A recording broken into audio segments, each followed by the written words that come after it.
A bunch of people are being indicted today in connection with Matthew Perry's death from ketamine usage, an overdose.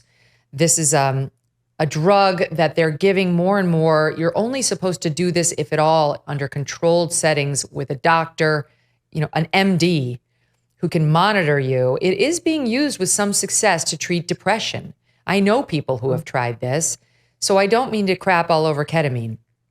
But for people who are using it to find their way out of abuse of drugs already, it seems problematic. And it certainly was for Matthew Perry, who died of an overdose. And now today, the news breaking, they're reading the indictments at this moment. Indictment filed in federal court detailing grand jury charges against Jasveen Sangra, who prosecutors said was known as the ketamine queen, and Salvador Plasencia, known as Dr. P. Ms. Sangha maintained a, quote, stash house in North Hollywood, said the indictment. Dr. Plasencia, a physician at an urgent care center, was among those who worked to get the ketamine to Mr. Perry. This is like not under his supervision, because the authorities already said he had a ketamine infusion, I think a week and a half before his death. And that those people were not responsible. That was apparently under a doctor's care, but it only stays in your bloodstream for a few hours. So aren't blaming those people. This is a different set of alleged ne'er-do-wells who were funneling him the drug on the side and illegally.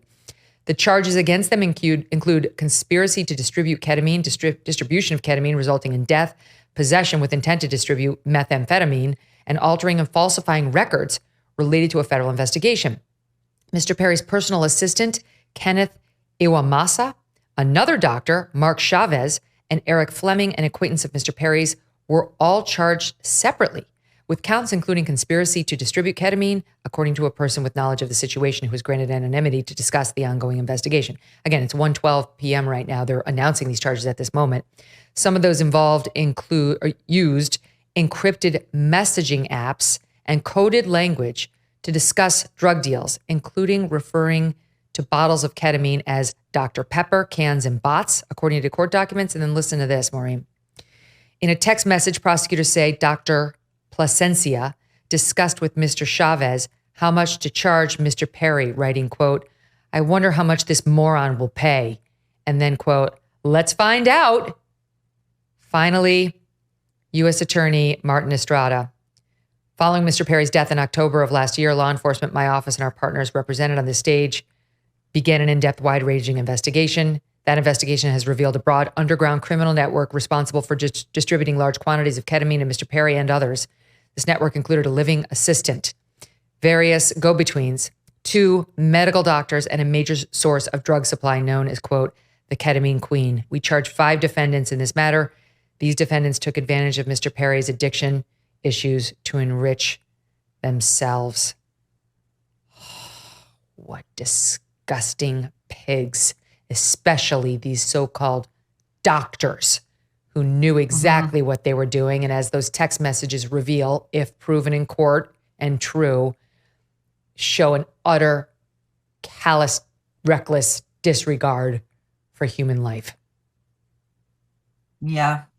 Yeah, for anyone who would say, oh, well, only justice would be done in the case of a rich, famous person, America's first friend to die, this is clearly a major drug ring at work that they have busted. And that is a good thing. The ketamine stuff is just so crazy. It's such a dangerous drug. And they knew from the beginning when they did the autopsy that there was no way, as you mentioned, that it had happened in that controlled setting because of the amount that was found in his system. And if I recall correctly, I also remember reading that when the cops did show up, like the scene had been cleaned up. It seemed to imply that drugs and drug paraphernalia had been removed. It's a sad story all the way around. It's enraging. And, I also find it just really sad on the whole. We now know that when Perry was doing his book tour, extolling his sobriety and how hard won it was and how he finally got there and how he just wanted to be in service to those who were struggling with their own addictions, that it was all just a lie. I mean, front to back, this thing is just one huge human tragedy. All I can think is, I've got young kids and people will say like two of them were in a play this year and people will say, oh, they're so good. Or there's so-and-so did such a good job. You can sit, they should act. Like you should try them out. I'm like, hell no. They can do the school plays if they want, but child acting is just a gateway into young adult acting, which is what Matthew Perry was when he got the role on Friends. They all were in their young 20s. And honestly, It's like, why don't you just skip all of that and go directly to heroin? Just if you want to take absolutely reckless risks with your life, just skip all that and go directly to heroin, and then you won't have to deal with the depression of being rejected over and over like you are in Hollywood. I'm not blaming Hollywood entirely, Maureen, but I mean, we've seen this over and over. Look what happened to Michael Jackson.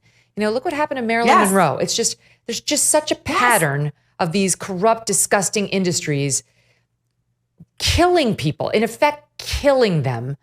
And the people who are the weakest and the most tender do not survive. They don't. And, it's very, what you just said about your children. The same thing with my niece. She's been scouted to model, and my brother said point blank, I would never do that to her. Yeah. What also is, aside from just the pervasiveness of the rejection and the toll it takes, is whenever we look at any of these former child stars who are gone completely off the rails, I always think, what happened to them?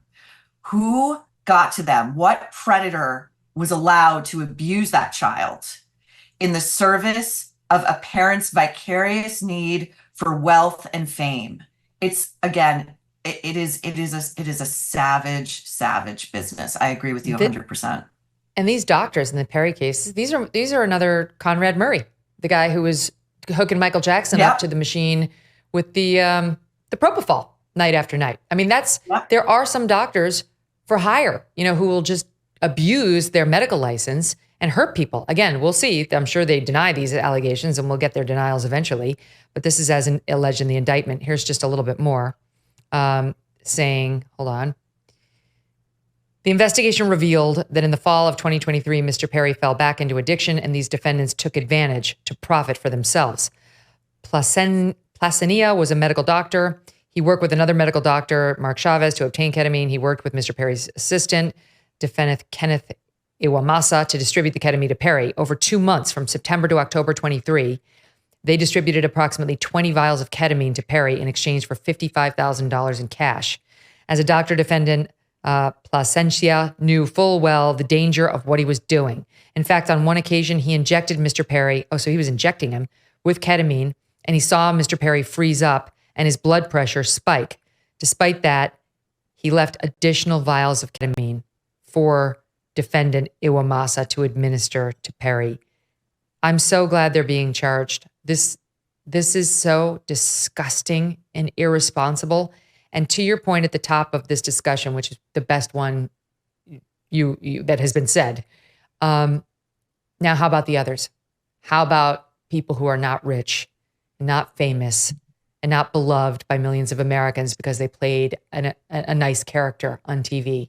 Where are the arrests of the people who ruined their lives? Because they're just as much of addicts as Matthew Perry, and their deaths will be ignored, Maureen. There will not be indictments of those around them.